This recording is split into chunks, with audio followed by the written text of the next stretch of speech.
ये श्रोताओं, स्वागत है आपका ऑडियो कहानी बाय संयोगिता में। आज हम लेकर आए हैं एक ऐसी प्रेरणादायक और अमर कथा जिसे सुनकर हर किसी का हृदय सत्य और धर्म की शक्ति से भर उठता है। यह कथा है सत्यवादी राजा हरिश्चंद्र जी की। राजा हरिश्चंद्र, जिनके जीवन ने यह सिद्ध कर दिया कि सत्य सबसे बड़ा धर्म है, चाहे परिस्थितियाँ कैसी भी क्यों न हो, उनका जीवन बलिदान, संघर्ष और आदर्श का प्रतीक है। आइए शुरू करते हैं आज की प्रेरणादायक कथा। प्राचीन समय की बात है। उत्तर भारत में अयोध्या नगरी के नज़दीक स्थित इक्ष्वाकु वंश के महान राजा त्रिशंकु के पुत्र के रूप में जन्मे राजा हरिश्चंद्र। बचपन से ही हरिश्चंद्र का स्वभाव सरल, कोमल और धार्मिक था। जब वे छोटे थे तब से ही ऋषियों मुनियों के साथ बैठकर धर्म की बातें सुनते थे। गुरुकुल में उन्होंने वेद, उपनिषद, राजनीति, धनुर्विद्या, संगीत और शास्त्रों का गहन अध्ययन किया, लेकिन सबसे अधिक प्रभावित उन्हें सत्य का मार्ग करता था। गुरु उनसे कहते, बेटा, राजा वही सच्चा होता है जो प्रजा के सुख दुख को अपना मानकर शासन करे और कभी सत्य का त्याग ना करे। हरिश्चंद्र इन वचनों को अपने हृदय में अंकित कर लेते। समय बीता और हरिश्चंद्र युवा हुए। उनका विवाह महारानी शैव्या से हुआ। शैव्या भी पतिव्रता और धर्मपरायण नारी थी। जब राजा बने तो उनका राज्य स्वर्ण युग जैसा हो गया। प्रजा सुखी थी, खेत लहलहा रहे थे, व्यापार फल फूल रहा था। लोग कहते, धरती पर यदि धर्मराज युधिष्ठिर के समान कोई है तो वह हमारे राजा हरिश्चंद्र हैं। उनकी सभा में कभी झूठ का स्थान नहीं था। जो भी प्रजा समस्या लेकर आती, राजा स्वयं न्याय करते। इसलिए लोग उन्हें सत्यवादी राजा हरिश्चंद्र कहकर पुकारते थे। लेकिन जहाँ धर्म होता है वहाँ परीक्षा भी अवश्य होती है।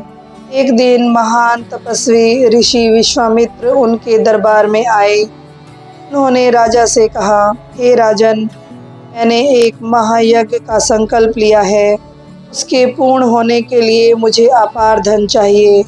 आप अपने वचनबद्धता और दानशीलता के लिए प्रसिद्ध हैं। क्या आप मुझे दान देंगे? राजा ने तुरंत कहा, गुरुदेव, जो कुछ मेरा है सब आपका है। बताइए आपको कितना चाहिए? ऋषि ने कहा, मुझे आपकी सारी संपत्ति चाहिए। राजा ने बिना सोचे समझे अपना वचन पूरा किया और पूरा खजाना, भूमि, गहने, सब कुछ ऋषि को दान कर दिया। अब उनके पास कुछ नहीं बचा। ऋषि ने जब सब संपत्ति ले ली तो प्रजा आश्चर्यचकित रह गई। लोग कहने लगे, राजन, आपने सारा राज्य दान कर दिया, अब हम कहाँ जाएं? राजा हरिश्चंद्र ने शांत स्वर में कहा, प्रजाजनों, यह राज्य अब ऋषि का है। तुम सब उसी के अधीन रहोगे। जहाँ तक मेरा प्रश्न है, मैं सत्य का पालन करूँगा, चाहे मुझे जंगलों में ही क्यों न जाना पड़े। उनकी धर्मपत्नी महारानी शैव्या और पुत्र रोहिताश्व भी उनके साथ चल पड़े। संपूर्ण ऐश्वर्य छोड़कर वे निर्धन बन गए। राजा परिवार सहित वन की ओर चल पड़े। मार्ग में उनके हृदय में कोई शोक नहीं था, बल्कि संतोष था कि उन्होंने अपना वचन निभाया। लेकिन परीक्षा यहीं समाप्त नहीं हुई। ऋषि विश्वामित्र ने फिर कहा, राजन, आपने मुझे राज्य दे दिया, किंतु दान के समय दक्षिणा नहीं दी। दक्षिणा के बिना दान अपूर्ण होता है। राजा ने हाथ जोड़कर कहा, गुरुदेव, मेरे पास अब कुछ भी शेष नहीं है। ऋषि ने उत्तर दिया, तो तुम्हें अपनी दक्षिणा चुकाने के लिए किसी नगर में जाकर मजदूरी करनी होगी। इस प्रकार राजा हरिश्चंद्र, महारानी शैव्या और पुत्र रोहिताश्व काशी पहुँचे। काशी में जाकर उन्होंने मजदूरी ढूंढी। राजा को शमशान भूमि का कार्य मिला, चिता जलाने का काम। वहीं महारानी शैव्या धनी लोगों के घरों में काम करने लगी। पुत्र रोहिताश्व को भी बहुत कष्ट सहने पड़े। यह देखकर लोग हैरान थे कि कभी स्वर्ग जैसे राज्य पर राज करने वाला महान सम्राट आज साधारण मजदूर की तरह जी रहा है। काशी नगरी का शमशान घाट, रात का अंधकार, चारों ओर जलती हुई चिताएं, धुआं और शोक की लहरें। यहीं राजा हरिश्चंद्र अब काम करते थे। उनका कार्य था मृतकों का अंतिम संस्कार करवाना और उसके लिए शुल्क लेना। राजा, जो कभी न्याय और धर्म के प्रतीक थे, अब मृत्यु भूमि पर जीवन यापन के लिए बाध्य थे। फिर भी उनके मुख पर कोई शिकन नहीं थी। वे कहते, यदि वह महात्मा मेरी परीक्षा ले रहा है तो मैं इसे भी सत्यपूर्वक निभाऊंगा। महारानी शैव्या महलों की रानी थी। अब वे गांव-गांव जाकर गृह कार्य करती, लकड़ियां बटोरती और पुत्र रोहिताश्व के लिए अन्न जुटाती। उनका शरीर श्रम से थक जाता, पर हृदय में संतोष था कि वे भी पति के साथ सत्य मार्ग पालन में सहभागी हैं। पुत्र रोहिताश्व भी भूख और कष्ट सहते, लेकिन अपने माता पिता की आज्ञा मानते। गांव के लोग उन्हें देखकर द्रवित हो जाते और कहते, क्या यही वह राजकुमार है जो कभी सोने की पालकी में बैठता था। एक दिन ऐसा आया जब महारानी शैव्या काम की तलाश में जंगल गई। वहाँ अचानक सांप के डसने से उनके पुत्र रोहिताश्व की मृत्यु हो गई। माँ ने अपने बच्चे को गोद में उठाया और रोते रोते शमशान घाट पहुंची। वहीं राजा हरिश्चंद्र बैठे थे। महारानी ने कहा, स्वामी, हमारे लाल का दाह संस्कार कीजिए।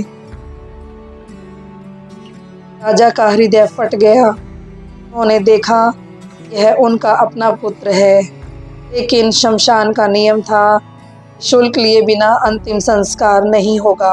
राजा ने अश्रुपूर्ण नेत्रों से महारानी से कहा, देवी, मैं पुत्र का पिता हूँ, परंतु शमशान का कर्मचारी भी हूँ। यहाँ नियम तोड़ना सत्य के लिए विपरीत होगा। आपको शुल्क देना होगा। महारानी शैव्या रो उठी। स्वामी, हमारे पास देने के लिए कुछ भी नहीं है। मैं पहले ही मजदूरी से थक जाती हूँ। मेरे पास ना धन है ना गहने। राजा बोले, यदि शुल्क नहीं है तो मैं अपने कर्तव्य का पालन कैसे करूं? सत्य मेरे लिए सर्वोपरि है। आंसू उनके गालों पर बह रहे थे, पर उनके हृदय में सत्य का दीपक प्रज्वलित था। इस समय स्वर्गलोक भी कांप उठा। देवताओं ने यह दृश्य देखा तो वे द्रवित हो गए। इंद्र, वरुण, यम और अन्य देव ऋषि विश्वामित्र के पास पहुँचे और बोले, गुरुदेव, बस कीजिए। सत्य की इतनी कठोर परीक्षा और कोई नहीं दे सकता। हरिश्चंद्र ने अपनी पत्नी, पुत्र और स्वयं का सब कुछ बलिदान कर दिया। अब उन्हें मुक्त कीजिए। ऋषि विश्वामित्र मुस्कुराए और बोले, ठीक है, अब समय आ गया है सत्य की विजय का। अचानक आकाश से दिव्य ध्वनि हुई, राजा हरिश्चंद्र, तुमने धर्म और सत्य की ऐसी परीक्षा दी है जैसी कोई और नहीं दे सकता। तुम्हें अमर यश प्राप्त होगा। तुम्हारा पुत्र रोहिताश्व पुनर्जीवित होगा। तुम्हें अपना राज्य पुनः मिलेगा और तुम्हारा नाम युगों युगों तक सत्यवादी राजा हरिश्चंद्र के नाम से अमर रहेगा। राजा ने ऊपर देखा कि उनका पुत्र भी जीवित हो उठा। इतने में ही महारानी शैव्या का शोक मिट गया। ऋषि विश्वामित्र ने कहा, राजन, यह सब तुम्हारी परीक्षा थी। तुम सत्य के पथ पर अडिग रहे, इसलिए आज तुम स्वयं धर्मराज कहलाओगे। राजा हरिश्चंद्र ने अपने हाथ जोड़कर कहा, गुरुदेव, मैंने तो केवल अपना कर्तव्य निभाया है। सत्य ही मेरा सबसे बड़ा धर्म है और मैं मरते दम तक इसका पालन करूँगा। राजा हरिश्चंद्र वापस अपने राज्य पहुँचे। राजा ने उनका स्वागत किया और कहा, हमारे राजा सचमुच सत्य के प्रतिरूप हैं। उनके शासन में पुण्य सुख समृद्धि लौट आई। सीख, इस कथा से हमें यह सीख मिलती है कि सत्य और धर्म सबसे बड़ा धन है। विपत्ति कितनी भी बड़ी क्यों ना हो, सत्य का साथ नहीं छोड़ना चाहिए। जिसने अपने जीवन में सत्य को धारण किया उसका नाम अमर हो जाता है। दोस्तों, यह थी अमर गाथा सत्यवादी राजा हरिश्चंद्र जी की। उनका जीवन हम सब के लिए प्रेरणा है कि चाहे कितनी भी कठिनाइयाँ क्यों ना आएं, हमें सत्य का साथ कभी नहीं छोड़ना चाहिए। अगर आपको यह कथा अच्छी लगी हो तो लाइक, शेयर और कमेंट जरूर कीजिए और हमारे चैनल ऑडियो कहानी बाय संयोगिता को सब्सक्राइब करना ना भूलें, क्योंकि यहाँ हम आपके लिए लेकर आते हैं ऐसी ही अद्भुत, प्रेरणादायक और जीवन बदल देने वाली कहानियाँ। सुनते रहिए ऑडियो कहानी बाय संयोगिता। धन्यवाद।